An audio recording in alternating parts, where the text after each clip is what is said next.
et bienvenue sur donc ce webinaire de cette série de webinaires organisés par la IN7 sur le sujet de de l'environnement, pardon. On est au deuxième webinaire de cette série qui avait déjà un petit peu été abordé, mine de rien, dans d'autres webinaires sur l'hydrogène, par exemple. Et on a décidé de se proposer un webinaire pour se concentrer sur la question de l'engagement en tant qu'ingénieur, vraiment ce sujet-là. Donc, on a avec nous ce soir le plaisir d'avoir quatre intervenants que je vais laisser se présenter brièvement chacun. Tout d'abord, on a Tanguy Faucheux avec nous. Tanguy, bonsoir. Oui, bonsoir. Tanguy Faucheux, je suis en deuxième année à l'ENSET, euh, en, dans le département 3EA et en filière énergie. Et donc, je suis depuis cette année porte-parole du programme TED-N7. Donc, c'est tout frais, c'est lancé par l'administration cette année. Et je suis également membre de l'association Ingénieurs engagés. Merci. Nous avons avec nous également Antonin Berthe. Bonsoir Antonin. Et bonsoir, donc Antonin Berthe, moi je suis doctorant dans l'équipe STIP sur les thématiques de la transition énergétique et N7 3EA diplômé de cette année, donc 2021, ancien en éco-énergie et puis ancien actif ingénieur engagé N7 également. Merci. Nous avons avec nous également Pierre Canet. Pierre, bonsoir. Bonsoir, très heureux d'être avec vous. Je suis donc Pierre, directeur du plaidoyer et des campagnes au WWF, qui est le Fonds mondial pour la nature, une ONG donc mobilisée sur les questions d'écologie à travers l'énergie, l'océan, la biodiversité, on en reparlera.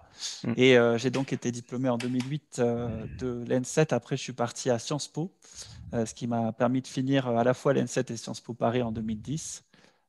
Et donc une expérience riche que je pourrais partager sur ces thèmes de l'écologie avec ce prisme à la fois d'ingénieur et de diplômé de Sciences Po Paris. Voilà. Et enfin avec nous, Gilles Malpart. Bonsoir Gilles. Bonsoir. Gilot, donc diplômé depuis 2004 de l'ENSET.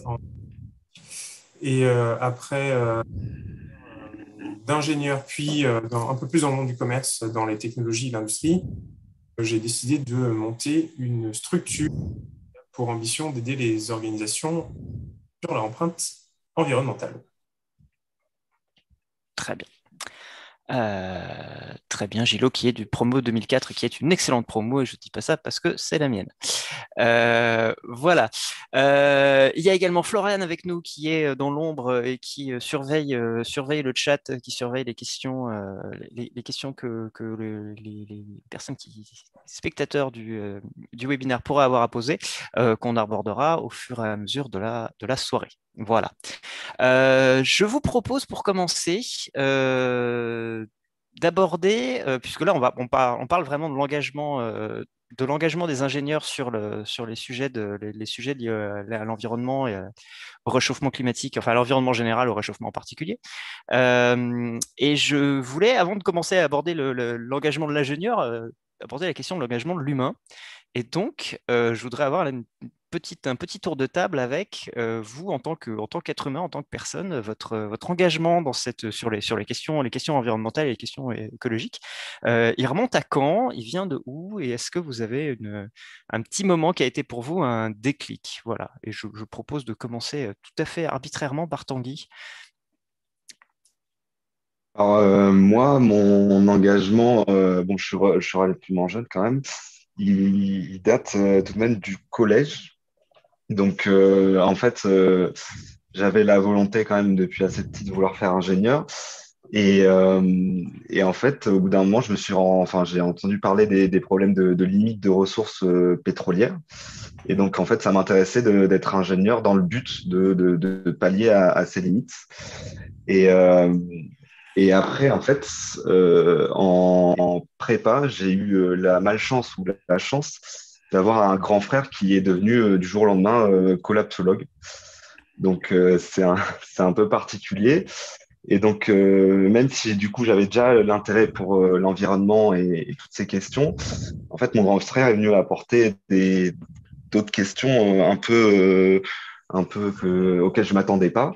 Et donc, à ce moment-là, ça a lancé un regain d'intérêt de ma part pour le sujet. Parce que, bon, voilà, il y avait des choses que je comprenais plus. Et en fait, du coup, finalement, 1 an et demi après, j'ai fini par découvrir Jean-Marc Jancovici, donc du Shift Project. Et notamment, j'ai regardé les cours des mines qui met en open access sur YouTube. Et donc, ça a permis un peu de désenclencher la situation pour moi, pour mon frère et pour en fait, toute ma famille, parce que mon frère avait impliqué toute ma famille là-dedans, quoi. Voilà. D'accord, merci. Antonin, pour rester dans une vague notion chronologique. Ben moi, je pense que c'était à partir du collège, un petit peu pareil, en fin de collège, où j'ai commencé en fait via YouTube à m'intéresser à différentes thématiques de société, mais thématiques de société assez larges, sans parler d'enjeux ni environnementaux ni écologiques. Puis après, ça a été un process continu, je pense, en me posant des questions sur la manière dont les sociétés fonctionnaient, les enjeux sociaux, d'où viennent les problèmes, voir quels sont les problèmes, comment tout marche en fait, me renseigner pas mal sur le fonctionnement du monde, le fonctionnement de la société et ce qui ne va pas. Donc encore une fois, c'était sur YouTube où j'ai eu pas mal de références. Et à mon avis, c'est à partir de 2015, quand il y a eu le documentaire 2 degrés avant la fin du monde, euh, qui m'a accroché dans les enjeux environnementaux, où là, j'ai vraiment eu ce récap, ce bilan de ce que sont les enjeux environnementaux et pourquoi c'est important. Ça a pu permettre de le faire figurer un peu comme la fresque du climat pour le faire pour pas mal de monde. Et puis après, je pense que tout ça, ça a continué au lycée, en prépa, en toile de fond, à continuer à regarder, à me documenter sur les enjeux sociétaux, sur les enjeux environnementaux, puis écologiques. Et ensuite, voilà, en arrivant en école, j'ai eu plus de temps donc pour approfondir un peu tous ces enjeux-là et surtout agir. Donc là, c'est à l'ENSET où j'ai eu un vrai engagement associatif. Donc, via Ingénieur engagé N7, j'avais participé à bien relancer l'asso Ingénieur engagé N7. J'avais été président mon année. On avait fait pas mal d'ateliers, on avait fait des confs, on avait fait des projets. C'était cool. J'avais eu le statut engage. On avait lancé un projet pour aller à la COP2 étudiante. On a fait des fresques du climat à l'INP. On a participé à lancer la rentrée climat à l'N7. La première en mars, puis après celle qui a suivi avec Olivier, tu vois, avec tout le monde. J'étais actif à Together for Earth aussi à Toulouse, donc le groupement d'associations étudiantes à Toulouse. Et puis, dernièrement, l'année dernière, dès le début de l'année, j'ai pu participer à lancer le projet des groupes de travail sur les formations à l'ENSET, donc qui s'est par la suite appelé TED7, donc via l'écriture d'une tribune, puis le lancement du mouvement étudiant qui poursuit encore aujourd'hui. Voilà, à côté de ça, j'ai été investi dans d'autres assos aussi, donc Avenir Climatique, Ingénieur engagé, le Congrès national, à la fresque du climat, du numérique et de la biodiversité. Et du coup, là où j'en suis aujourd'hui, c'est que je pense avoir une vision assez large des enjeux planétaires, donc environnementaux, écologiques, des risques systémiques globaux, donc des risques intrinsèques à notre système par ces interactions, faire court, et des enjeux sociaux. Et je pense que maintenant, c'est surtout les réflexions en termes de dynamique sociale et sociétale, sur lesquelles je pense que j'ai beaucoup de réflexions à apporter sur comment les sociétés vont réagir à la crise, comment une société peut s'adapter ou éviter la crise et comment ça se ferait, qu'est-ce qui serait acceptable, etc. Voilà un petit peu la chronologie de mon engagement. Merci beaucoup. On va continuer avec Pierre, si tu le veux bien. Oui. Je pense que la question posée, c'est sur le déclic. Et je pense que, en fait, sur l'environnement et l'écologie, il y a peut-être une petite étincelle, mais c'est un long cheminement. Et le sujet est tellement vaste, on peut le prendre du côté climat, on peut le prendre, on l'a vu là avec Tanguy sur les questions d'énergie, avec Jean-Marc Jancovici aussi. Il y a plein de fils possibles. On peut être voilà, vis-à-vis des pollutions qu'on observe choqué, pris aux tripes. Et moi, je crois que c'est tout petit vraiment le fait d'avoir pu être connecté avec la nature, notamment en Méditerranée et dans les Alpes, où j'y allais souvent. Et donc, c'est cette relation un peu à la nature même qui m'a plu, au paysage, aux liens, d'observer voilà, ce que la Terre peut nous offrir et comment on peut en profiter. Une dimension un peu poétique et puis qui s'est complétée après avec l'expérience, avec plusieurs sujets. Je me souviens très bien du film Erin Brockovich aussi, qui combine la question des pollutions et des injustices et comment le droit peut s'inviter là-dedans. J'ai aussi en tête en 2007 tout le bruit qu'il y avait eu autour du rapport du GIEC et donc sur le climat, d'avoir ces rapports qui ont reçu du coup le prix Nobel et en même temps une vérité qui dérange d'Al Gore. Donc c'est voilà, plein de points de passage qui m'ont amené à m'intéresser à tout ça, à travers aussi parfois le voyage, la découverte des autres, à travers l'engagement de mes parents et de voir aussi mon père dans l'humanitaire engagé dans le bassin du Congo avec ces photos qui m'ont inspiré, et ce retour d'expérience et ces histoires. Donc vraiment cette connexion nature et humanisme qui m'ont guidé vers maintenant ce travail au WWF. Et donc à travers, avant le WWF aussi aux Nations Unies, cette idée de planète quand même, de gérer ce sujet de manière planétaire et de bien considérer que c'est le défi du siècle avec une dimension internationale au projet, mais aussi très ancrée dans la nature, dans le réel, dans le quotidien des gens. Et voilà, elle se complète et elle continue à se compléter, cette envie d'environnement et cette envie d'écologie. D'accord. Merci beaucoup. Et on termine avec Gillo, même question. Le plus ancien d'entre nous. C'est ça. Donc, pour ma part, j'ai un parcours un peu particulier dans le sens où je suis né dans l'un des pays les plus pauvres du monde, à Madagascar. J'ai eu la chance de venir assez tôt en France, j'avais 4 ans. J'ai gardé beaucoup de contacts là-bas parce que j'ai beaucoup de famille. Et j'y suis resté assez sensible. Mon éveil, entre guillemets, s'est fait en plusieurs étapes.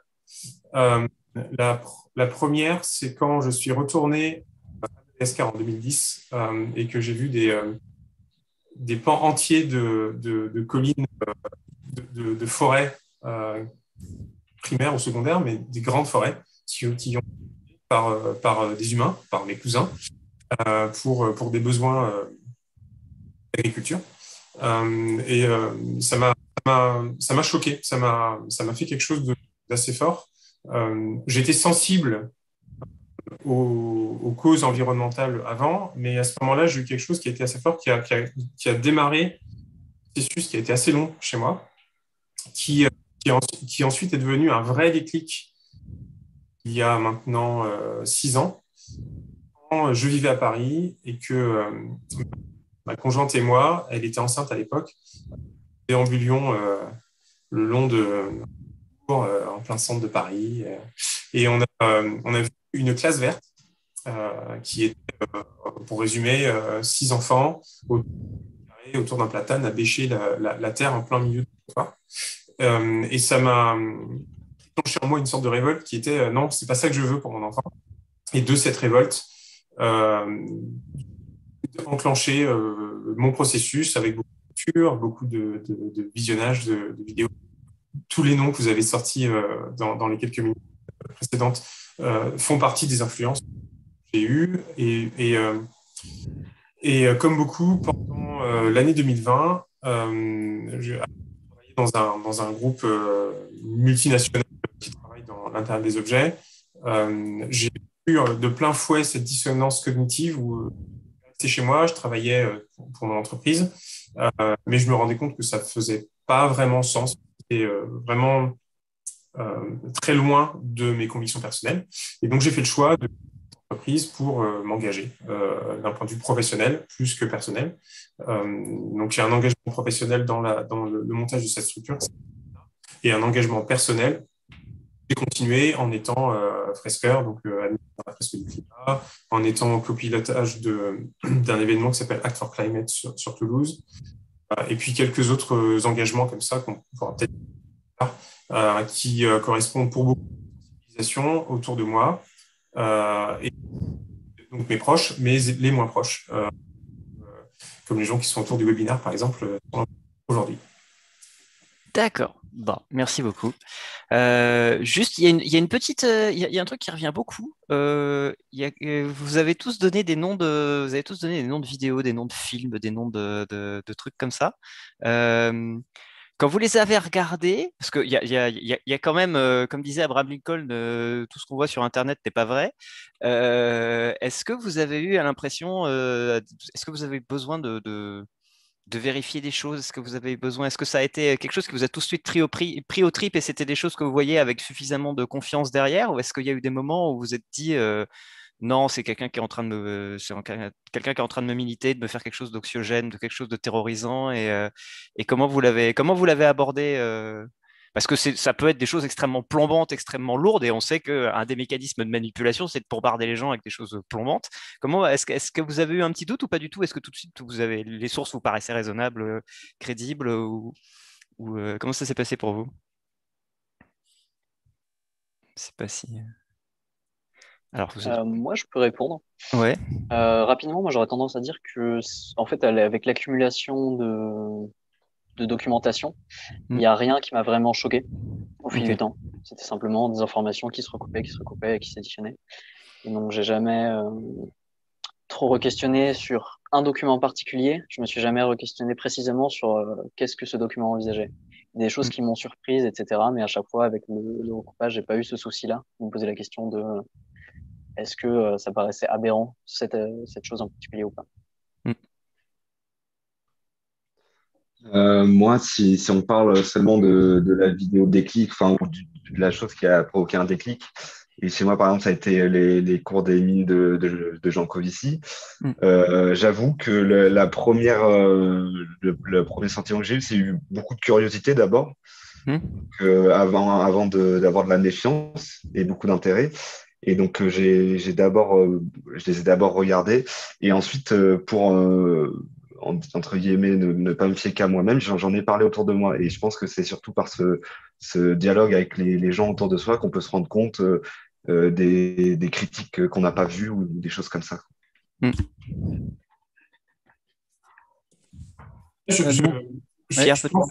Pierre, peut-être, parce que je crois que Pierre avait. Sur, sur le, pardon, les vidéos, déjà de dire que ça peut être une inspiration, il y a une dimension culturelle à tout ça dans la diffusion des savoirs.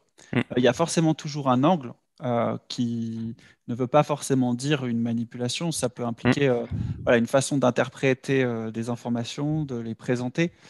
Et je pense le fait que ça nous prenne aux tripes peut être tout à fait fondé sur la science. Et je pense par exemple au travail qui a été fait important aux États-Unis, notamment d'Al Gore, Une vérité qui dérange, et des liens avec le rapport du GIEC, où là, on a des experts qui travaillent pour réunir l'ensemble des travaux scientifiques au niveau mondial. Et donc, ce que la science a produit de meilleur au sens de aussi revu par les pairs, de synthèse qui peut être établie, et de traduction de tous ces éléments scientifiques avec des rapports qui ensuite orientent les politiques publiques, les décisions qui sont à prendre. Et donc, s'agissant du GIEC, moi, ça a été surtout le réflexe d'ouvrir ces rapports d'évaluation et avec la sortie en 2007 et de passer du temps à regarder les différents scénarios, à éplucher ce rapport. Notamment lorsque j'avais, dans le cadre de l'ANSET, effectué mon stage aux Nations Unies, au secrétariat des Nations Unies à New York. C'était un stage qui portait justement sur le GIEC. Donc le déclic a conduit en fait à une expérience de stage qui m'a permis ensuite d'aller fouiller et étudier davantage ces rapports du GIEC, qui est le groupe d'experts intergouvernemental sur l'évolution du climat, pour rappel, GUEC ou IPCC en anglais. Gilo, que j'ai presque coupé tout à l'heure, excuse-moi. Aucun problème. C'était juste pour avoir une réflexion sur recouper les informations ou pas. Je pense que l'un des avantages qu'on a par la formation, entre guillemets, d'ingénieur, c'est d'avoir un regard un peu systémique.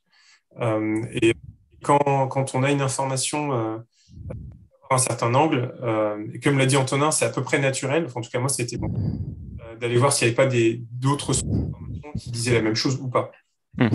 Et souvent, quand c'est très factuel avec des données scientifiques chiffrées, on arrive à peu près vite à voir s'il y a une entourloupe ou pas. Il y a des données qui sont notamment tous les informations qui tentent de sensibiliser à l'impact environnemental des nouvelles technologies, du numérique, quand même documentées, difficiles à creuser pour qu'est-ce qui est le fondement ou pas. Après, il y a des gens comme Antonin qui études macroscopiques et qui sont une vraie science. Mais comme toute science, parfois, ça passe par expérimentation et puis les connaissances qu'on a aujourd'hui. Tout à fait. Merci beaucoup pour cette première partie. Sur le chat, est-ce qu'on a des questions éventuellement consacrées à cette première partie? Très bien. Alors, on va pouvoir passer à la deuxième, où là, chacun d'entre vous, vous avez une occasion de vous présenter justement ce déclic-là. Il vous a mené à quelle forme d'engagement aujourd'hui? Donc, l'idée, c'est de nous présenter ce que vous faites actuellement. On a quelques petits slides que je vais projeter. Et par exemple, je vais passer la main à Tanguy pour commencer, si tu le veux bien. Je te passe la main. Alors, donc, moi, je vais parler de mon engagement essentiellement à l'ENSET. L'actualité la plus récente, c'est TED-ENSET. Donc, c'est un programme qui vient d'être créé par l'administration de l'école. Et donc, en fait, qui a volonté à coordonner toutes les actions de transformation de l'établissement vers l'environnement et le développement durable. Donc, ça regroupe évidemment les groupes de travail. Alors, les groupes de travail, qu'est-ce que c'est d'abord? Ça a été des groupes de travail entre étudiants et enseignants-chercheurs l'année dernière pour inclure dans la formation de l'ENSET des notions de développement durable, d'énergie et de climat. Et donc, toute l'année dernière, des étudiants et des enseignants-chercheurs ont travaillé pour ça. Et donc, voilà, sa vocation à continuer cette année pour que le travail continue. Il y a également des missions de sondage auprès des étudiants sur leur volonté donc, pour l'écologie. Donc, ça concerne notamment le CPER, qui est donc un investissement de la région de 26 millions d'euros dans l'école. Donc, il y a les questions de savoir est-ce que les étudiants ont des volontés, par exemple, d'avoir des bâtiments mieux isolés dans ce cadre ou des choses dans ce genre. Et également, on réalise des missions d'observation dans les autres écoles, par exemple l'IMT Atlantique, pour voir si l'école est en avance ou en retard par rapport aux autres sur ces questions environnementales. Est-ce que tu pourrais passer à la slide suivante, Pierre-Henri? Et donc, à côté de ça, je suis aussi dans Ingénieurs engagés, donc qui est une association qui veut sensibiliser les élèves de l'ENSET aux questions de climat, d'environnement et de société liées. Et donc, pour ça, il y a des conférences qui sont organisées chaque année par l'association, donc notamment avec des invités du Shift Project, des gens liés au rapport Négawatt et également à la ferme d'avenir.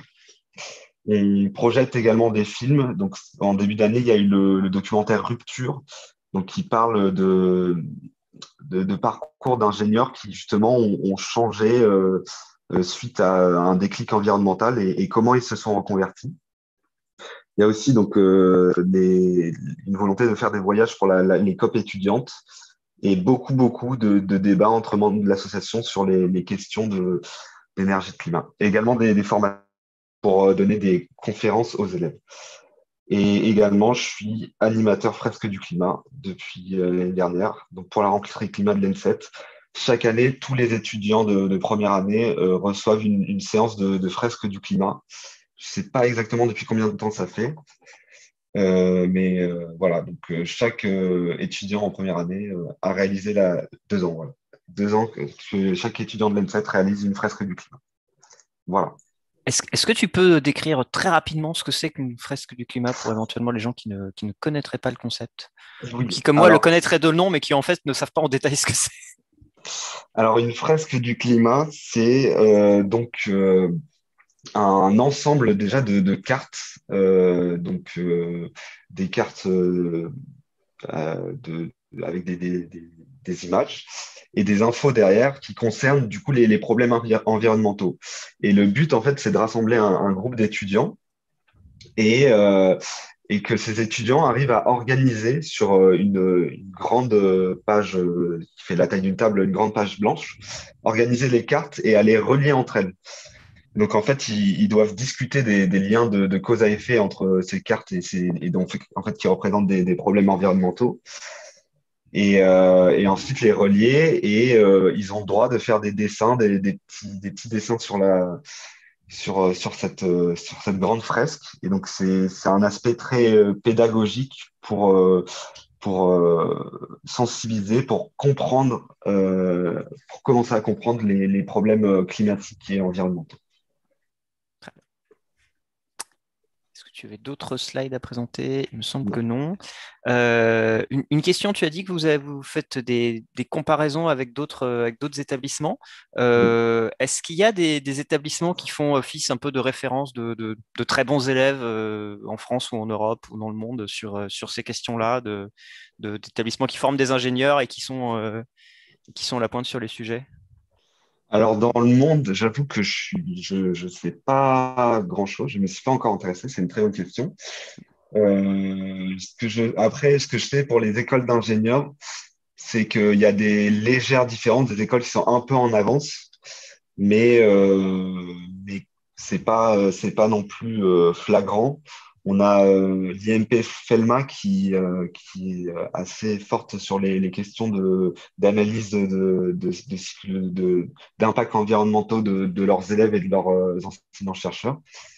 Et après, il y a aussi des écoles qui ont des fortes associations pour organiser des conférences avec des personnalités influentes dans le milieu. Mais sinon, globalement, il n'y a pas une école qui se détache du lot, quoi. D'accord. Juste, peut-être, si je peux me permettre de commenter là-dessus, Pierre-Henri, Oui, bien sûr. je sais qu'il y a quelques écoles à l'étranger qui ne sont pas obligatoirement des écoles d'ingénierie, comme Harvard, par exemple, qui ont des cursus sur l'économie circulaire, sustainability de manière générale.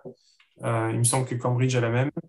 Et pour ma part, j'ai suivi des MOOC d'universités québécoises et américaines qui sont orientés sur l'économie circulaire, l'analyse du cycle de vie, enfin, tout ce qui permettent ensuite aux ingénieurs d'évaluer l'empreinte environnementale de leurs activités.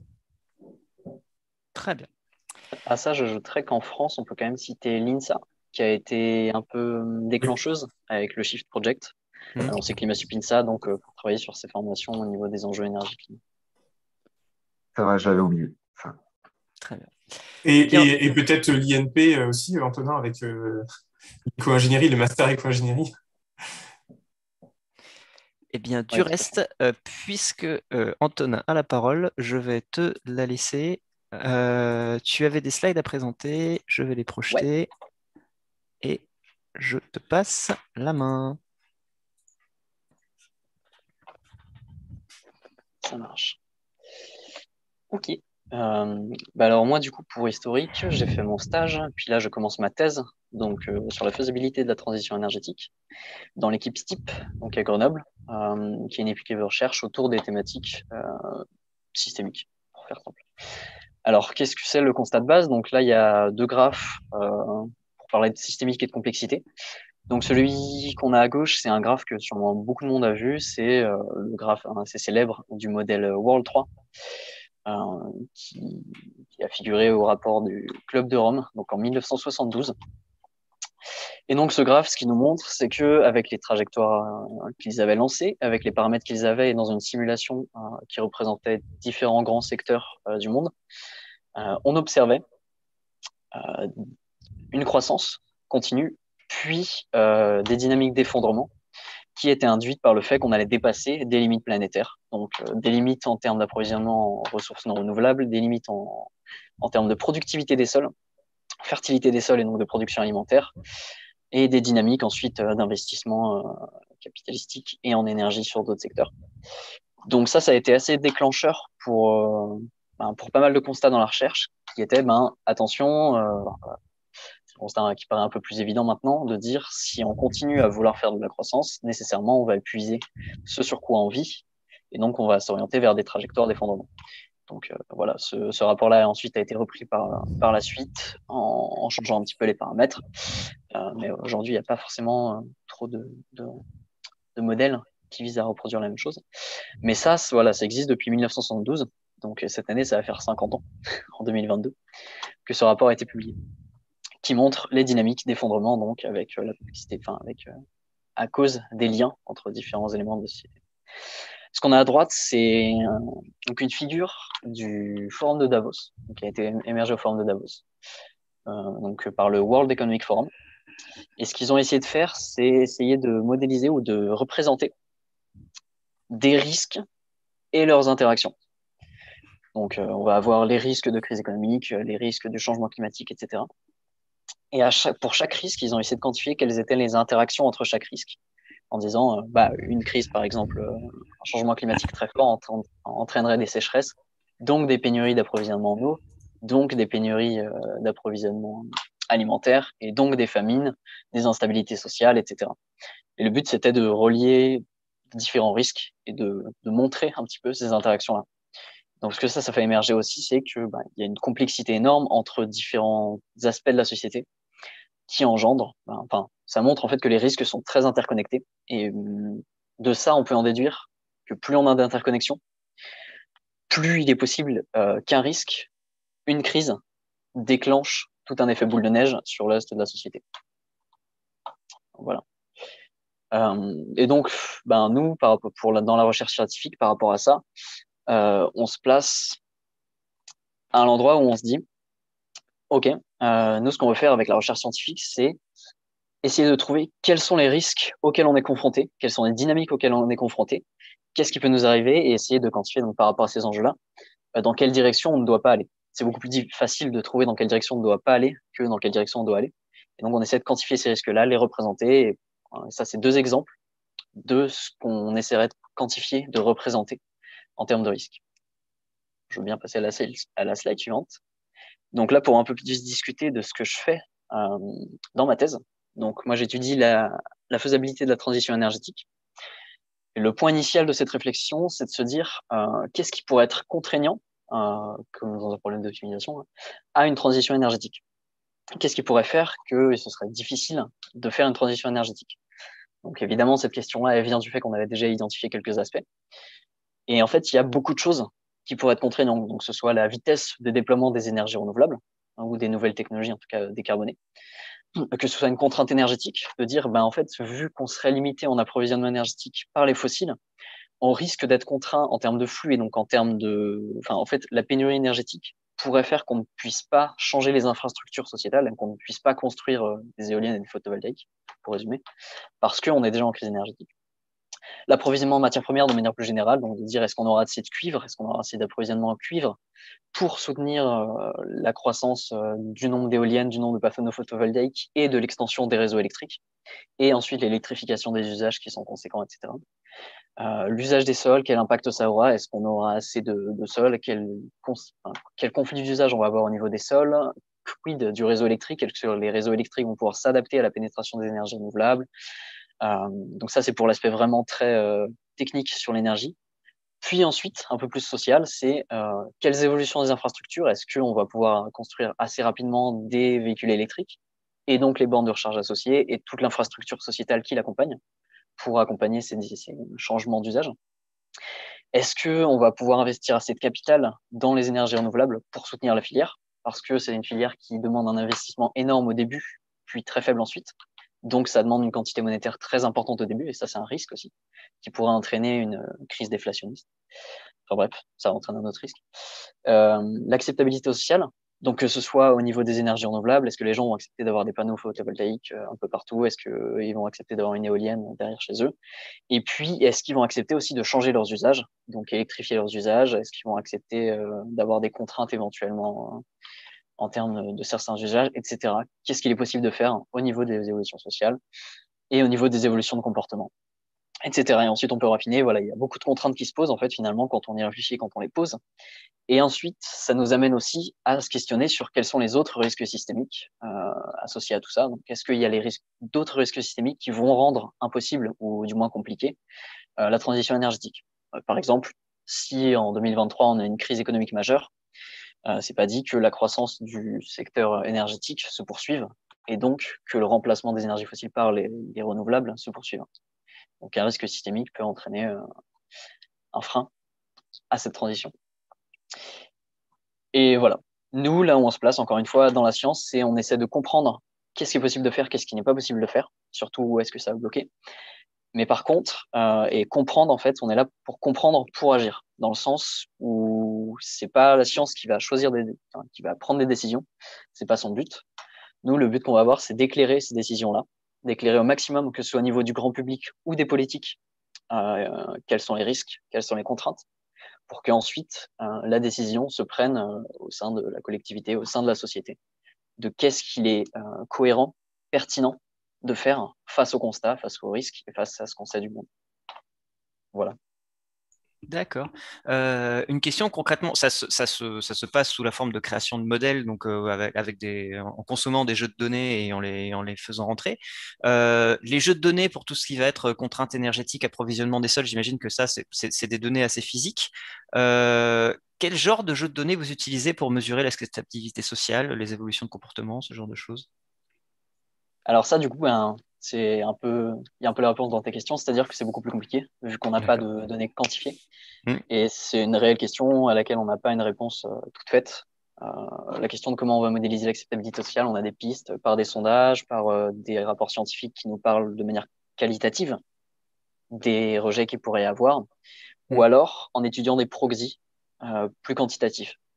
C'est-à-dire, par exemple, un exemple concret, l'évolution de l'éolien en Allemagne, qui va saturer parce que, surtout parce qu'on va avoir une opposition au projet, par exemple. Et donc, on pourrait en déduire éventuellement des choses en termes d'acceptabilité sociale. Mais on pourrait aller jusqu'à dire, on prend les sondages politiques et on évalue, enfin, on utilise ça comme proxy pour des acceptations, ou c'est plus le nombre de recours, le nombre de ce genre de choses. À voir. D'accord, Ça reste à définir selon ce qui est le plus pertinent et le plus fiable et solide, c'est-à-dire le moins questionnable. d'accord.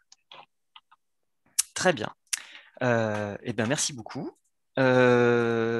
Puisqu'on commence à parler de choses sociales, eh ben, je vais en profiter pour passer la main à Pierre, qui est du coup peut-être plus dans la partie un peu plus soft que, Ouais. que Antoine. Je crois que tu n'avais pas de support, donc je te laisse Ouais, juste la main.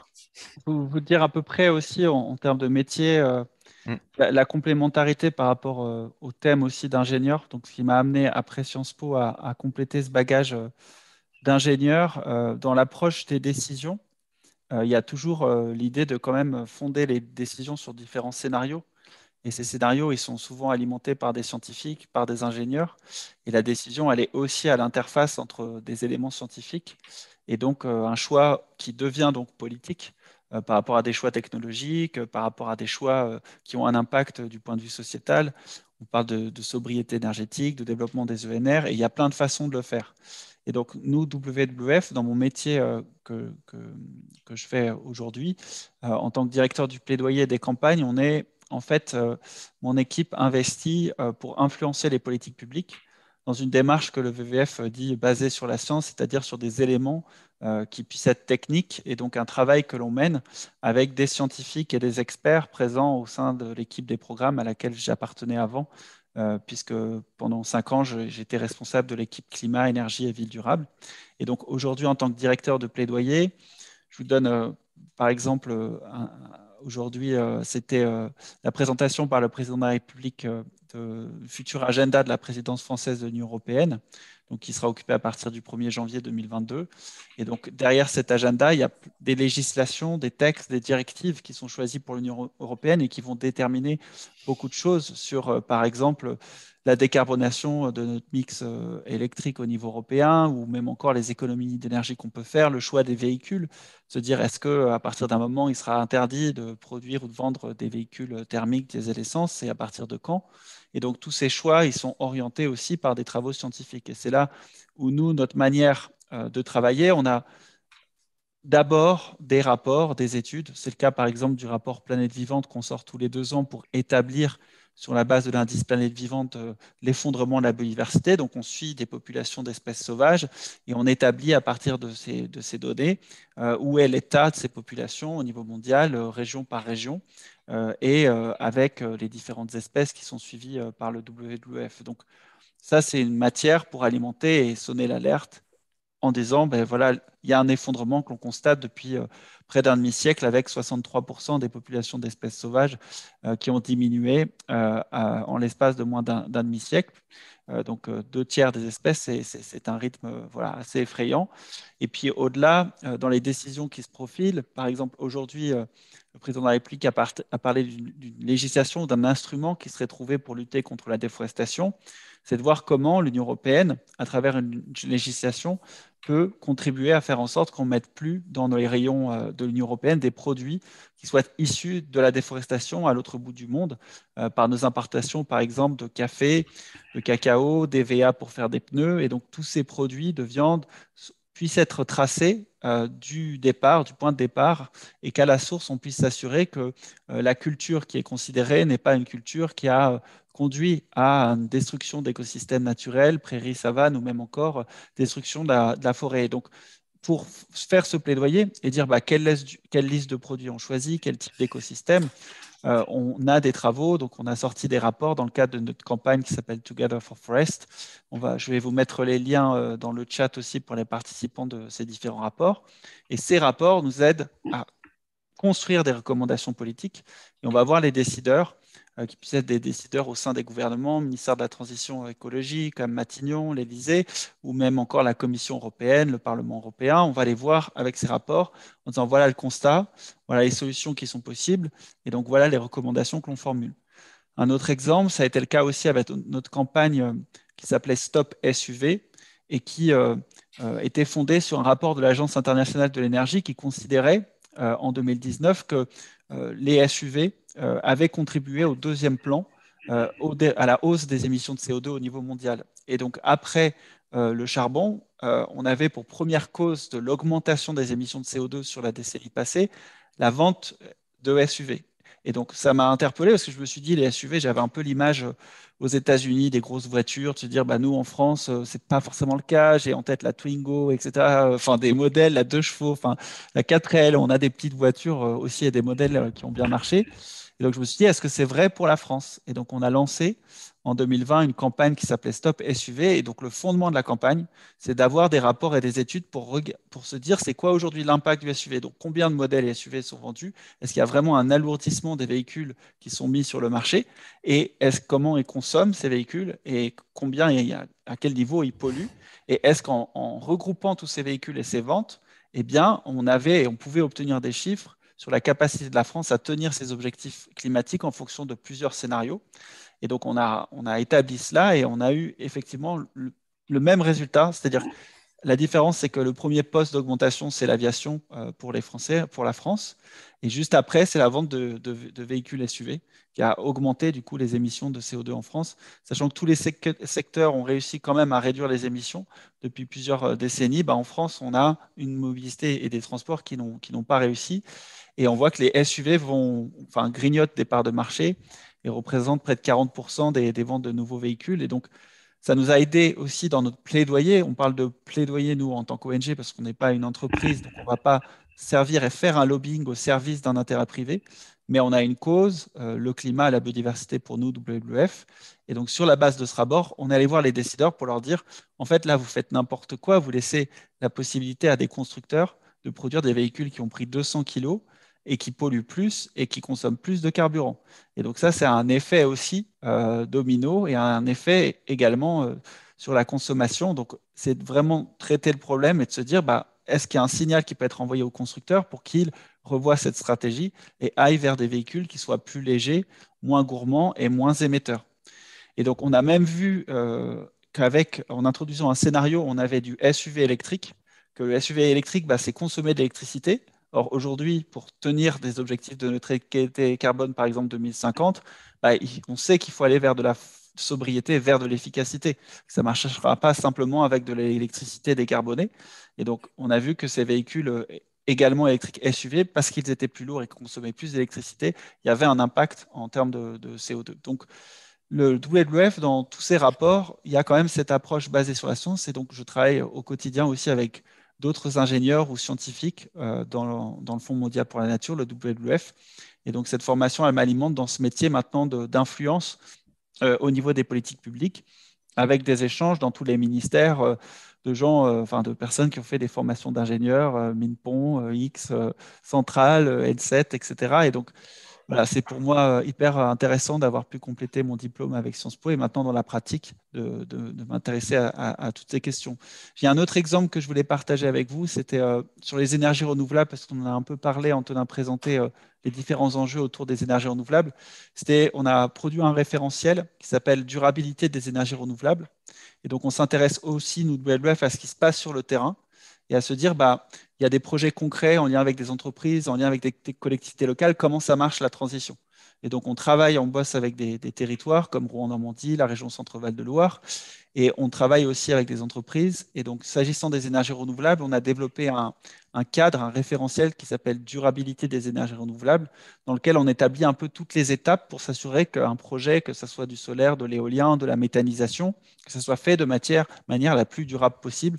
Car là, on parle d'infrastructures, l'implantation d'infrastructures dans des écosystèmes donnés, dans des paysages et autres. Et donc, on regarde comment ça peut être bien fait. Donc, voilà un peu toute la panoplie de ce qu'on fait au WWF et de mes missions aussi. Et justement, travail d'influence maintenant, grâce aussi à tout ce travail, ce bagage plus technique et scientifique. Très bien, merci beaucoup. On abordera tout à l'heure, dans la deuxième partie du webinaire, on abordera la question du plaidoyer en général, la question de la conviction, etc. Donc, j'ai noté 2-3 petites choses à te poser pour tout à l'heure. On va terminer ce tour de table avec Gillo, qui lui va nous parler du côté entrepreneurial, on va dire. Entrepreneurial, et pour faire écho à ce que Pierre vient de dire, Pierre évoquait beaucoup l'aide à la décision d'un point de vue étatique ou macroscopique. En fait, l'idée de la structure que j'ai montée là, c'est plutôt d'être un outil d'aide à la décision microscopique pour les entreprises ou les organisations de manière générale. Ça peut être une entreprise, une collectivité. Je vais peut-être parler un peu de mon parcours pour expliquer d'où vient l'idée et pourquoi on fait ça. J'ai commencé ma carrière en sortant de l'N7 en tant que développeur logiciel dans une startup comme beaucoup de gens, une startup qui démarrait dans le milieu des objets connectés. Et donc pendant quelques années, j'ai fait du développement embarqué, puis web, puis des outils d'aide à la décision pour les gens qui faisaient de l'IoT et optimiser leur contrôle à distance. Et puis, évoluant, j'ai pris un rôle plutôt orienté avant-vente, puis vente, et j'ai vu beaucoup de solutions connectées qui ont été mises en œuvre aussi bien en France, en Europe, en Asie et sur le continent américain. Et beaucoup de ces projets échouaient pour des raisons de connaissance des entreprises qui les lançaient ou des raisons techniques. Là où je trouvais que c'était dommageable, c'est qu'il y avait certaines solutions qui étaient très toxiques, très éco-toxiques, parce que c'était du gadget, qui arrivaient sur le marché commercial, tout simplement par la force de l'investissement que mettaient les entreprises, et qui, après 3, 4, 5, parfois 7 échecs, arrivaient quand même à mettre sur le marché une solution qui, au mieux, était utilisée et finissait dans quelques mois plus tard dans des tiroirs, et au pire, était installée sur le terrain et jamais désinstallée. Et ça, c'est une grande majorité des projets que je pouvais observer. Mais il y avait quelques projets qui ont quand même un sens sociétal et qui avaient pour rôle de faire de la préservation des ressources, comme par exemple vérifier que l'on ne perdait pas trop d'eau dans les canalisations souterraines. Et beaucoup de ces projets qui font sens étaient portés par des personnes qui ne viennent pas du milieu de l'Internet des objets et qui, du coup, par manque de connaissances et de compétences, parfois échouaient complètement dans les projets, quand bien même ils étaient bien pensés d'un point de vue usage. En lançant cette structure, puisque moi et quelques autres associés avions cette compétence technologique, on s'était dit qu'on allait essayer de trouver ces porteurs de projets qui ont quelque chose qui fait sens, dans le sens objectif de développement durable défini par l'ONU, et on va les aider à arriver à leur projet, à mettre à bien leur projet. Mais pour les aider, on a souhaité mettre en place une méthodologie, et en 2022, on espère un outil logiciel qui leur permet de cartographier leurs activités d'aujourd'hui et d'identifier à quel endroit il y a ce qu'on appelle des points chauds environnementaux, donc pour faire simple d'un point de vue climatique, à quel endroit il y a des émissions de gaz à effet de serre qui pourraient être optimisées grâce à l'utilisation de nouvelles technologies comme des objets connectés. Alors bien sûr, on a conscience que des objets connectés, ça a un coût financier et environnemental et social, parce qu'en introduisant la nouvelle technologie, parfois on change les modes opératoires de certaines personnes qui ont besoin d'être formées ou requalifiées, et parfois il peut y avoir un effet délétère sur l'emploi. Et donc, on accompagne les entreprises sur 4 dimensions techniques, parce qu'on vient du monde de l'IoT et qu'on pense être pertinent là-dessus, en incluant la convergence de tous les métiers du numérique qui peuvent être inclus dans l'Internet des objets, que ce soit la cybersécurité, le développement embarqué, le développement web, etc. Donc ça, c'est la première dimension technique. La deuxième dimension, elle est économique. Et pour ça, on modélise le retour sur investissement, mais ça, à peu près toutes les entreprises le font.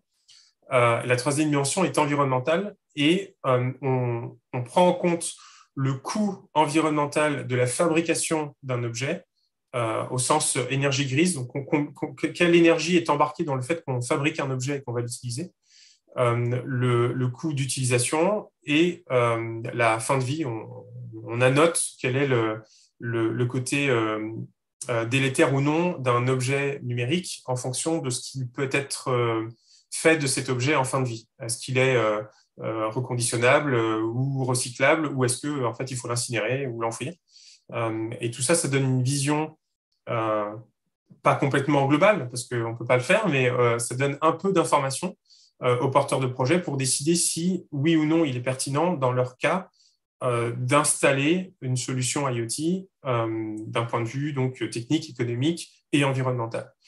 Et en plus de ça, il y a un accompagnement social, et c'est pour ça que dans l'équipe, on a des personnes qui sont certifiées pour la santé et la qualité de vie au travail, pour évaluer l'impact potentiel de l'utilisation de ces objets connectés dans les changements de modus operandi des différentes entreprises. C'était une longue phrase pour dire qu'on essaye d'accompagner les porteurs de projets qui ont peut-être un intérêt à utiliser des objets connectés. En tout cas, c'est des entreprises ou des product managers qui viennent nous voir en disant moi j'aimerais qu'on puisse connecter mes bâtiments pour avoir de la mesure de qualité de l'air, par exemple, à distance. Ça, c'est et parfois, quand on met les chiffres, on se rend compte que leur intuition n'allait pas dans le bon sens, parce que c'est plus cher de mettre le projet en place, d'utiliser ces objets IoT, que de continuer à faire comme il faut aujourd'hui. Je parle là d'un point de vue environnemental. On le voit d'un point de vue économique. Il n'y a aucune entreprise qui lance un projet si économiquement ils voient que ça va être négatif. Il y a encore des entreprises qui lancent des projets sans savoir qu'il est environnementalement négatif. L'idée, c'est de venir avec ces indicateurs de performance potentiels, parce que c'est de la prospective, qui leur permettent de décider si oui ou non il est pertinent de faire sur cette dimension.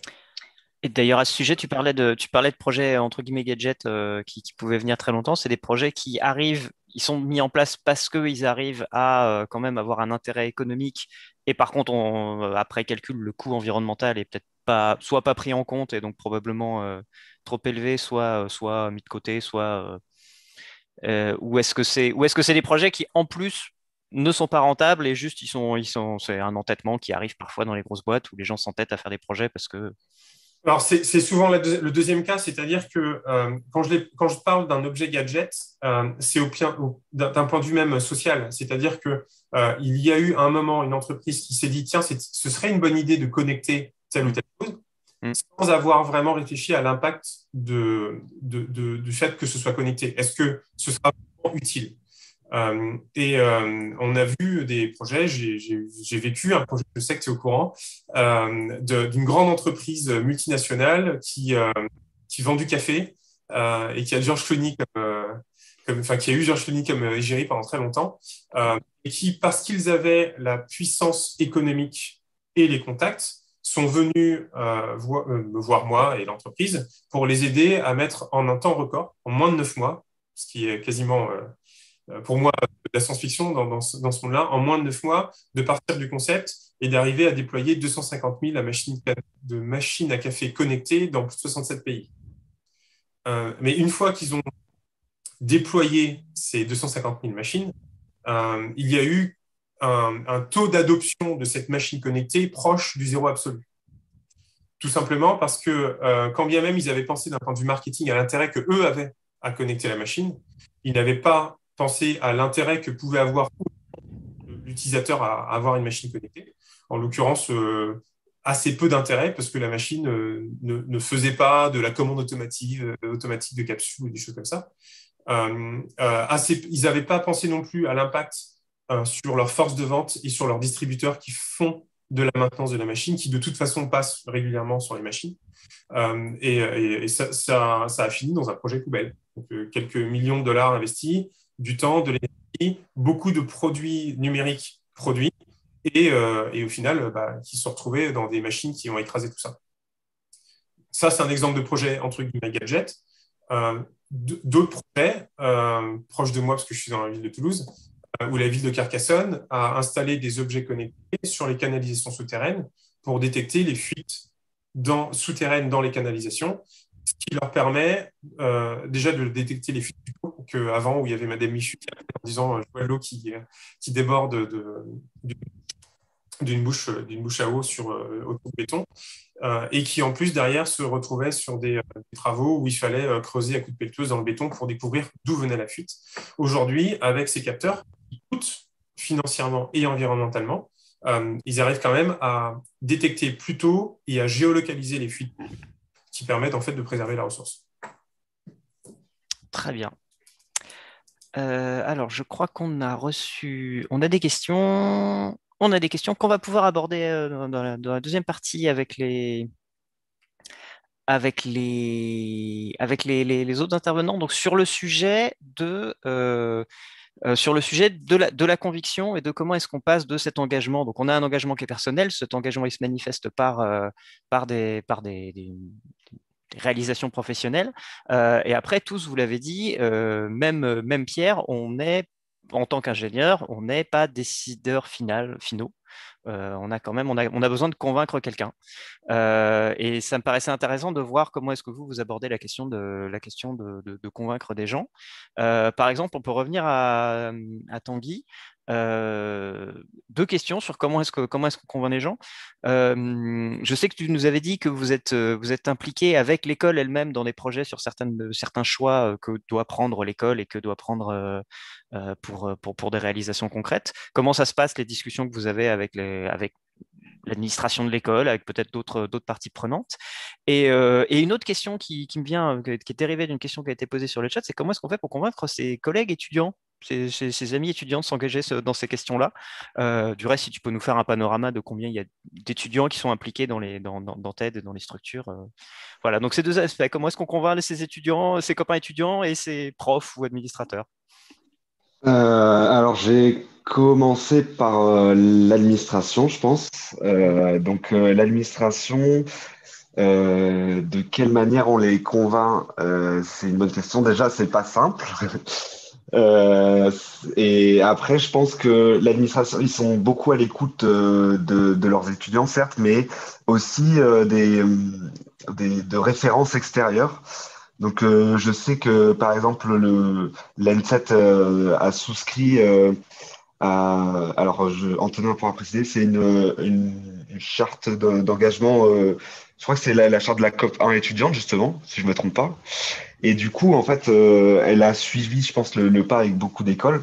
Et donc, en fait, cette COP étudiante a fixé des objectifs en termes d'environnement. Et donc, ils se retrouvent un peu maintenant forcés, comme les gouvernements, à devoir suivre ces objectifs. Et après, également, comme je disais, ils sont intéressés de comparer avec les autres écoles.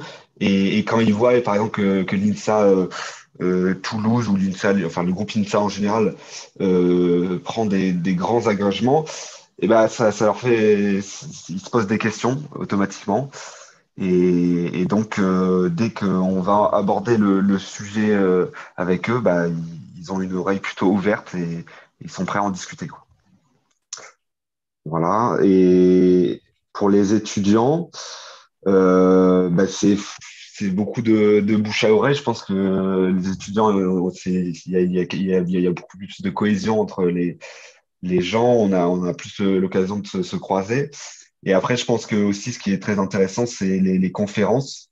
Les conférences, c'est un moyen d'amener des informations qui sont pas forcément connues, ou même les films, hein, conférences ou films, les événements, du coup, d'amener des informations qui sont pas forcément connues, qui vont leur faire se poser des questions et vouloir se rapprocher de ces projets que peuvent être TDN7 ou ingénieurs engagés. Vous avez l'impression que vous touchez combien d'étudiants? Est-ce que vous avez Alors, vous arrivez à en toucher autant que vous voudriez, ou vous avez vraiment beaucoup d'angles morts, beaucoup de gens qui s'en fichent? je dirais pas qu'il y a une grande majorité qui est concernée, malheureusement. Hmm. Le problème, c'est que les étudiants, ils ont une vision, je pense comme la majorité de la société, au final, hein, ils ont une vision assez floue de ces questions.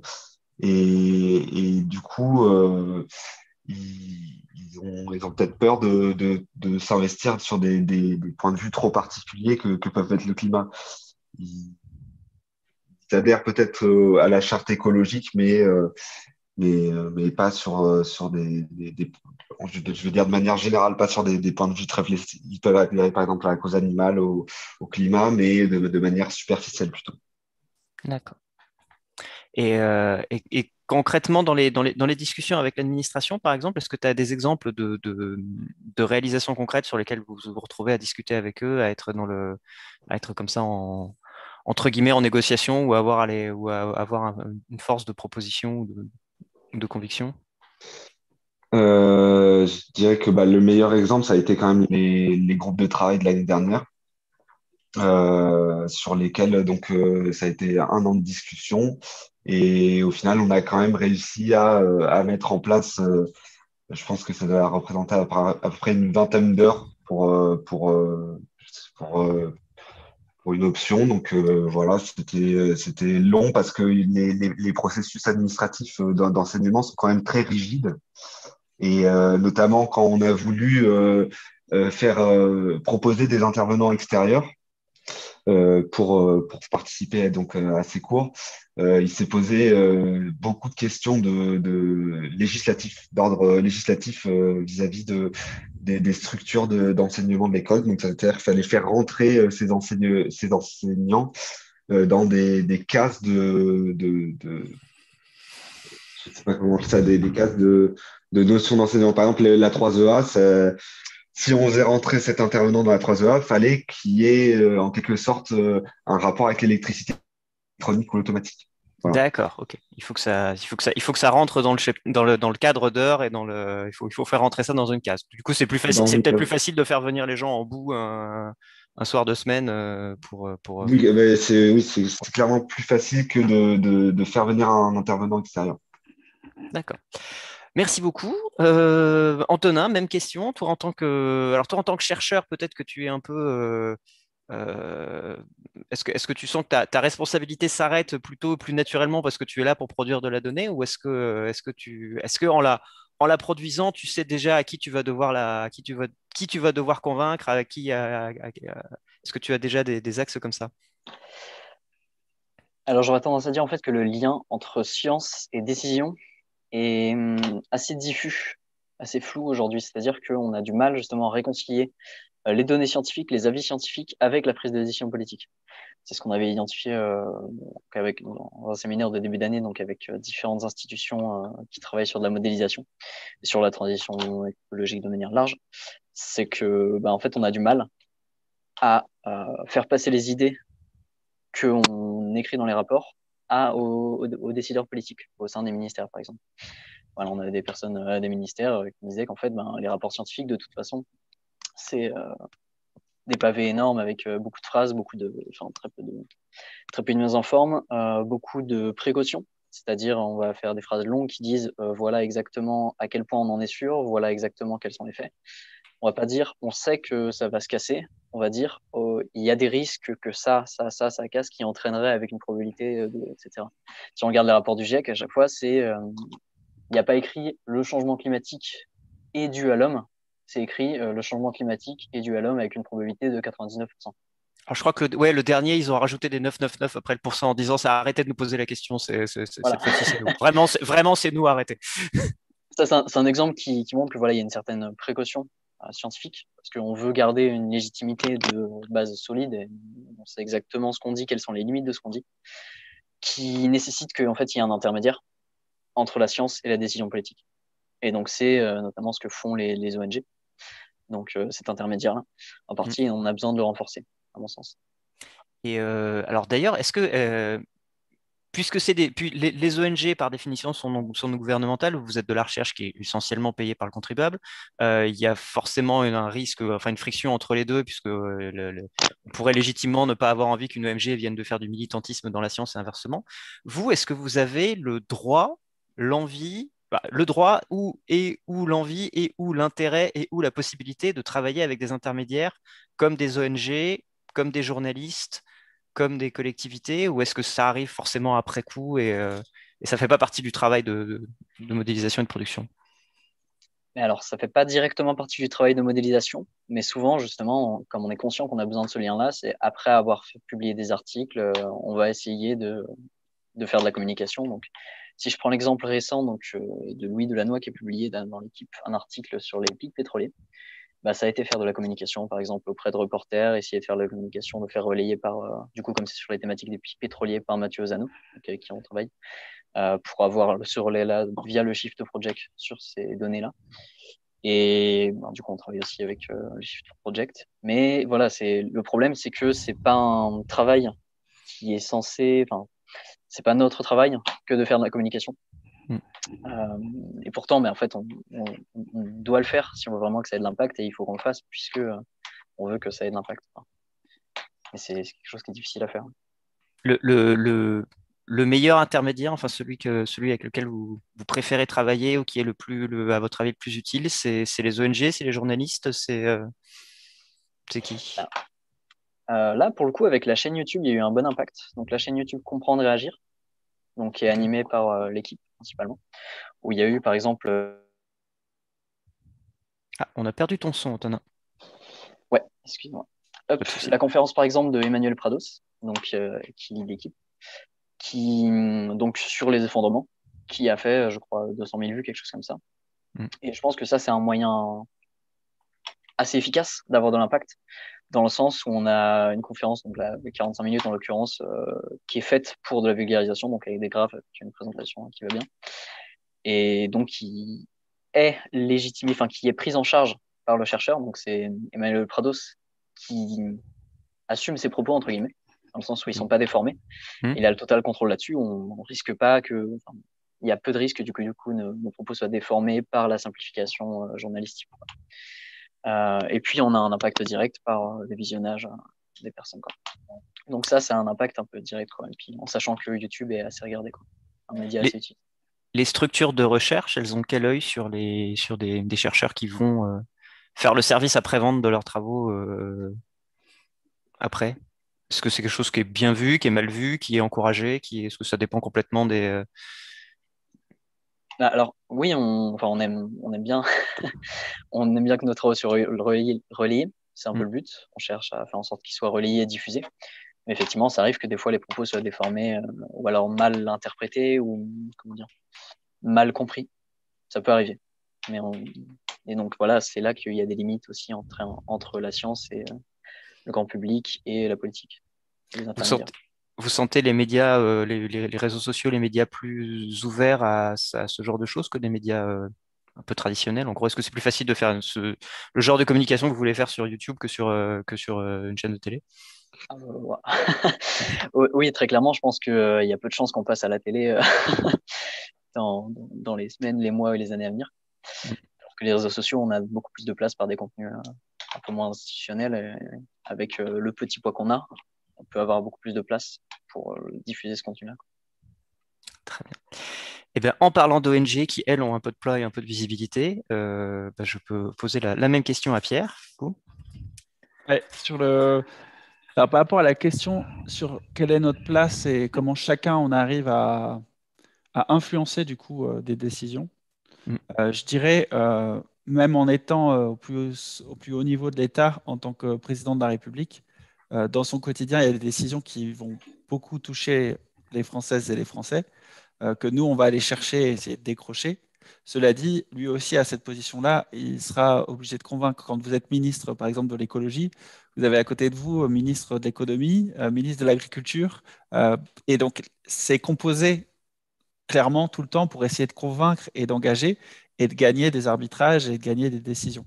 Et quand vous êtes président de la République, vous assurez d'avoir l'adhésion d'une partie de la population par rapport à des décisions qui sont prises. C'est aussi important. Donc, pour dire que c'est quand même une question complexe, et donc pour la regarder, c'est de se dire quelles sont les actions à prendre pour pouvoir décrocher un changement politique que l'on appelle de nos voeux et que l'on souhaite par l'intermédiaire de plusieurs instruments. Donc, nous, dans la stratégie d'influence, on va toujours regarder, voilà, il y a plusieurs acteurs en jeu, plusieurs positions, il y a plusieurs choses qui ont été produites, et il y a à regarder qu'est-ce qui permet d'être levier par rapport à la décision qu'on va aller gagner. Et parfois, il faudra vraiment commencer à vulgariser le sujet, à mettre et s'assurer qu'il y a une partie de la population qui comprenne les enjeux.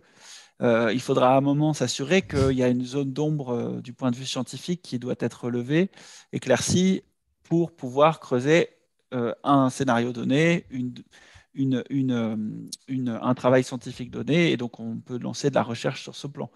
Et ça va être parfois se dire qu'il nous faut une coalition de décideurs qui soient plutôt des décideurs d'entreprise et économiques, et de se dire qu'une fois qu'on a une partie du marché qui souhaite changer son approvisionnement, qui a la possibilité par des instruments de tracer justement l'impact de ces importations et de ces produits, de ces commodités sur la déforestation à l'autre bout du monde, ou des engagements qui sont pris pour sortir de la déforestation ou pour aller vers un modèle de l'agroécologie.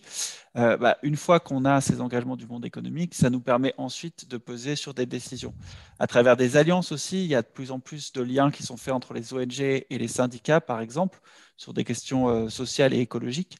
Donc, il y a plein de manières différentes d'arriver à nos fins, mais elles sont à géométrie variable en fonction, il y a plein de stratégies possibles en fonction de ce que l'on souhaite décrocher. Et c'est vrai du niveau très local, en lien avec des collectivités, jusqu'au niveau européen ou international. Et donc, nous, on est un petit maillon de la chaîne, et la question, c'est quel rôle on a et dans quelle institution on travaille, quelle organisation. Et donc, moi, en l'occurrence, mon métier aujourd'hui, en tant que directeur du plaidoyer au WWF, il est adapté à l'ADN d'une organisation qui porte des sujets, qui travaille aussi avec des entreprises, qui travaille sur la finance durable, qui travaille avec les territoires. Et, et donc, voilà, on a chacun un rôle à jouer. On parlait là aussi de chaînes YouTube. Donc, il y a des moments, des travaux qui sont diffusés à cette ampleur et qui soient bien perçus enfin, qui soient, comment dire, très véhiculés, très regardés au sein de la population. Sur certains sujets que nous, on suit, ça peut beaucoup aider parce qu'on va avoir une connaissance renforcée de la part de la population qui va ensuite se retourner vers des décideurs, qui soient des décideurs économiques ou politiques, pour faire changer les choses. Et, et je dirais qu'il n'y a pas de frontière en fait entre la dimension politique, pas au sens partisan du terme, mais plus au sens de décision ou de choix. C'est-à-dire qu'aujourd'hui, une école d'ingénieurs, il y a des choix, il y a des décisions. Aujourd'hui, dans la recherche, il y a aussi des choix. Le fait d'aller creuser des sujets donnés et pas d'autres, le fait de mettre des moyens et d'attribuer des moyens, des financements, du temps à certains dossiers, la façon de considérer des hypothèses, de poser même la question qui va guider du coup les travaux de recherche. Et tout ça, en fait, sont des choix. C'est une façon. Et après, il y a une démarche scientifique qui est effectivement à préserver et qui va voilà, amener à des conclusions données avec les probabilités qui étaient renforcées, enfin, qui étaient présentées par Antonin, attachées, une démarche scientifique et une revue par les pairs, etc. Et donc, moi, au sein du WWF aujourd'hui, c'est la question, comment dans mon quotidien je peux, par voilà, mon travail, aider à ce que des décisions soient décrochées pour lutter contre la déforestation, aller plus vite dans la lutte contre le dérèglement climatique. Et parfois dans notre travail, les travaux scientifiques, on doit les résumer, on doit les vulgariser. Et quand le grand public doit être touché, il y a pour décrocher une décision plein d'outils. Il y a potentiellement des pétitions parfois qui sont utilisées. Il y a des manières un peu plus détournées maintenant de faire des campagnes pour décrocher l'adhésion de certains acteurs, certains influenceurs. C'est vrai que les réseaux sociaux ont pris de plus en plus de place, donc il faut aussi les considérer dans nos stratégies. Donc Et, voilà. et du reste, à tous ces échelons-là, pour toi, celui sur lequel c'est plus efficace de travailler, pour toi, à ton avis, c'est lequel? Ça On avait dépend. on avait des questions sur les différents échelons Ouais, administratifs, par exemple, oui, entre est-ce que vaut mieux peser, est-ce qu'on pèse plus au niveau de la France ou de l'Europe? par En exemple. fait, nous, VVF, on a cette particularité, c'est ça que j'aime bien dans mon métier, c'est que au quotidien, on peut échanger. Par exemple, mardi, j'ai échangé avec des élus de la métropole de Nantes pour lutter contre les fuites de plastique et la pollution plastique. Aujourd'hui, on échangeait avec des conseillers à Matignon. Et puis, demain, on ira voir aussi ce que font nos équipes à Bruxelles en lien avec la Commission européenne ou des interlocuteurs plus européens. Et je reviens de la COP26 où au mois de novembre, effectivement, on a eu à Glasgow cette COP avec des diplomates et des organisations onusiennes. Donc, nous, on considère que tous les échelons de la décision doivent être considérés du niveau territorial jusqu'au niveau international diplomatique. Et d'autres organisations vont être très concentrées sur une intervention très locale, avec des forces et de la mobilisation, avec de l'influence au niveau local. D'autres seront vraiment dans des couloirs un peu techno aussi européens. Et donc, moi, en tout cas, à mon niveau, je pense qu'il y a tous les niveaux se complètent. Et parfois aussi même en tant que responsabilité, le Shift a pas mal travaillé là-dessus, sur les questions aussi de quelle juste part on pouvait prendre dans la lutte contre le dérèglement climatique. Et parfois dans les discours, on oppose la dimension systémique, économique ou politique et la dimension individuelle, citoyenne. Certains politiques renvoient la faute aux consommateurs et aux citoyens à dire en fait c'est à vous de jouer, c'est votre responsabilité parce que nous on a fait ce qu'on pouvait en tant que politique. Et je pense qu'en fait c'est beaucoup plus complexe et que tous les niveaux ont un rôle à jouer, mais que ça doit être fait à son juste niveau. Et c'est ce qui nous ont renvoyé aussi la crise des Gilets jaunes en se disant à qui la faute et comment porter une responsabilité. Et souvent, ça touche aussi, quand on parlait d'acceptabilité sociale, à des questions de moyens, de savoir qui détient les moyens d'agir, qui a la possibilité d'apporter des solutions, de systématiser justement en termes de transition énergétique la rénovation, d'aller plus loin dans la mobilité durable. Donc, tous les échelons sont à considérer. La question, c'est chacun à son juste niveau et quel rôle chacun en a à jouer. C'est-à-dire que nous, VVF, au niveau local, on n'a pas le même déploiement que certaines autres ONG comme la FNE ou la LPO qui sont très présents à des niveaux territoriaux. Mm. Euh, Par contre, on a une influence qui peut être très forte au niveau européen, au niveau des instances internationales, auprès des ministères aussi. Et on a voulu ces dernières années nous développer dans certains territoires. Je parlais de Centre-Val de Loire, la région, ou même encore la métropole de Rouen-Normandie. Et c'est là où on conseille sur les politiques publiques qui doivent être trouvées locales. Typiquement, un exemple, aujourd'hui, au niveau français, si vous avez des investissements supplémentaires qui sont mis dans le cadre de la relance pour développer des pistes cyclables, aller plus loin dans des infrastructures pour les garages à vélo, dans l'économie locale, s'assurer aussi que des entreprises soient soutenues pour aller vers cette économie du vélo, ça peut aider beaucoup aussi des territoires à faire en sorte de développer davantage de pistes cyclables pour que les gens puissent prendre leur vélo en toute sécurité. Sans cette collectivité qui développe ces pistes cyclables et sans l'État qui appuie ces territoires à développer des infrastructures, on est là à différents niveaux de choix. On ne peut pas prendre le vélo, c'est soit dangereux, soit trop loin. Et même chose pour les véhicules électriques, les bornes de charge, etc. Donc, il y a vraiment des connexions, mais chacun, nous, on regarde WWF, qu'est-ce que vous faites pour ça? C'est quoi vos instruments? C'est quoi vos leviers? C'est quoi vos politiques publiques? En tant qu'entreprise, OK, il n'y a pas de prix carbone généralisé, mais qu'est-ce que vous faites, vous, en tant qu'entreprise, avec les technologies disponibles, avec vos investissements, avec les solutions dont on peut disposer? Eh bien, ça me fait magiquement la transition avec Avec Gilo. Gilo. Merci beaucoup pour aborder la question, parce que le retourne. On ne t'entend pas, Gilo. On a très envie de t'écouter, mais on t'entend pas. Ouais, je n'en doute pas. Alors, d'un point de vue influence, comme tout à l'heure, je fais écho. L'influence se situe à un autre niveau. Pierre parlait d'influence au niveau des États de manière indirecte, en fait, en questionnant que les investissements. La différence avec la position que j'ai, qui est une entreprise qui discute avec d'autres entreprises, où on est en prise directe sur l'efficacité de ces entreprises.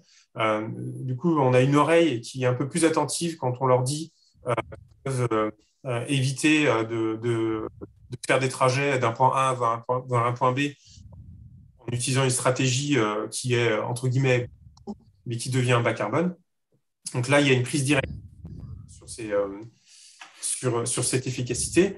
Par contre, il y a une prise qui est des grains de sable qui se mettent les uns après les autres. Notre pari, c'est de se dire qu'on est une petite entreprise qui fait ça, qu'il y en aura d'autres qui vont le faire, et que la sensibilité des décideurs d'un point de vue entreprise, et je dis organisation de manière générale, parce qu'on a également des territoires avec lesquels on travaille, ça peut être également des associations qui ont besoin d'optimiser leurs opérations et par là même, en fait, d'optimiser leur empreinte environnementale.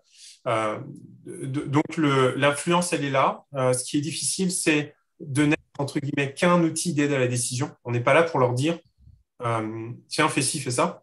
On vient comme un scientifique, comme Antonin, en disant, voilà les faits de ta situation du moment, voilà les différents scénarios qui te permettraient d'optimiser tes activités à technologie. Voilà les impacts qu'on peut projeter si tu adoptais tel ou tel scénario. Après, le chef d'entreprise reste le chef d'entreprise et décide de mettre son argent et son temps là où il ou elle est pertinent. C'est là où il y a une certaine frustration pour nous, mais on est j'ai envie de dire, parfois même, on est psychothérapeute, en fait. On les écoute, on les laisse beaucoup parler de leur souffrance d'aujourd'hui. Ensuite, on leur dit, tiens, voilà des pistes. Mais après, c'est eux qui doivent les prendre et c'est eux qui doivent faire le cheminement. Parfois, quand ils se lancent et qu'ils ont besoin d'expertise, nous ou d'autres pouvons les accompagner dans la mise en place de leur stratégie. Et ce qu'on leur conseille, ce qui est pour nous, c'est que quand ils lancent une stratégie, il faut qu'ils mettent en place également une stratégie de suivi des indicateurs de performance pour pouvoir évaluer 3 mois, 6 mois, 12 mois, 36 mois après la mise en place de leur projet. Est-ce que oui ou non, ils ont eu un bénéfice financier et un bénéfice environnemental et social de ce qu'ils ont mis en place. Tout à l'heure, tu nous parlais tu parlais de situations où, après analyse, on se rend compte que non, finalement, la solution technique n'est pas la bonne solution. Est-ce que vous avez déjà eu vous avez déjà eu la conversation avec des gens où, au final, la réponse est ne faites pas ça? Et comment elle se passe, cette conversation? Est-ce que derrière, vous leur dites non, mais par contre, vous pouvez peut-être faire autre chose elle est difficile dans le sens où si le porteur de projet voulait faire quelque chose en essayant de gagner de l'argent, et qu'on lui dit non, c'est pas très pertinent en fait d'un point de vue environnemental ou social. Il y a toujours une phase comment dire de deuil qui peut être parfois violente en disant mais je te paye pas pour ça, je te paye pas pour que tu me dises non, c'est pas possible. Donc oui, on vient toujours avec une alternative en disant ne le fais pas comme ça. Il y a d'autres alternatives et ça nous est arrivé de dire tu es dans un statu quo, c'est ne change rien. Oui, par exemple, tu te déplaces et tu dépenses du carbone, mais si tu veux continuer à avoir cette activité sans avoir à licencier des personnes, il vaut mieux que tu continues à faire comme tu le fais aujourd'hui plutôt que d'introduire une nouvelle technologie qui va peser et qui pour autant ne va pas te faire gagner en environnemental ou en optimisation de tes process. Il y a quelque chose qui est pour nous hyper important et sur pas de réponse parce que c'est pas vraiment quantifiable, c'est l'effet rebond. C'est quand on arrive à optimiser les opérations d'une entreprise d'un point de vue financier, d'un point de vue purement procédural et environnemental. Et une fois que la technologie est en place, des nouvelles idées arrivent et le porteur de projet ou son voisin se dit, tiens, maintenant qu'on a quelque chose qui est connecté, j'aimerais pouvoir vendre un nouveau service à mes utilisateurs. Et c'est quelque chose sur lequel on est sensibilisé. Et quand on a la chance d'accompagner d'un point de vue stratégique des porteurs de projets, on est en mesure d'avoir ces conversations avec eux. Mais quand ça nous arrive d'avoir des cas où c'est des actions ponctuelles, où ils nous sollicitent, on fait une mission, à la fin de la mission, ils disent bon, voilà, merci beaucoup. C'est un peu plus difficile pour nous de juger ça. Par contre, on a mis en place un comité éthique qui fait qu'on revient voir régulièrement ce que les différentes décisions que veulent prendre les solutions, une fois qu'une décision est prise, pour s'assurer que on reste le gendarme ou ce que j'appelle le détecteur à effet rebond, où on est là pour leur dire attention, à cet endroit-là, il peut y avoir quelque chose qui va à l'inverse du projet que vous vouliez mettre en début de projet. D'accord. Écoute, merci beaucoup. On arrive à la fin de ce webinaire. Je crois qu'il y aura un questionnaire à remplir pour les participants du webinaire dont on mettra le lien sur le chat YouTube si vous avez d'autres questions. Excuse-moi, j'ai juste une réclame à faire. Je recrute des stagiaires. Donc, s'il y a des qui nous écoutent, des stagiaires de fin d'études pour février, je recrute, et puis pour cet été aussi. Donc, le cas échéant, n'hésitez pas à venir voir. Voilà. Et ben voilà, je vais encore vous remercier beaucoup. Florian, tu as non, pas de mot de la fin, pas de terminal. Je vous donne rendez-vous au prochain webinaire. Je crois que je ne sais pas si on connaît déjà la date. Il y en aura en janvier qui sont pour l'entrepreneuriat. Ce sera a priori animé par Enguerrand et Lison et Corentin. Il faut suivre le compte IN7, on parlera de ça à cet endroit-là. Et puis en février, peut-être fin janvier, on reprendra aussi le flow des webinaires. On va peut-être faire une petite pause sur l'environnement, on en fera un autre un peu plus tard. Mais on a des sujets en cours qui seront peut-être un peu plus techniques. On va essayer de mettre en place. Très bien. Eh ben, je vous souhaite une bonne soirée à tous et je vous remercie pour votre participation. Merci beaucoup. Merci. Bonne soirée. Merci à tous. À bientôt.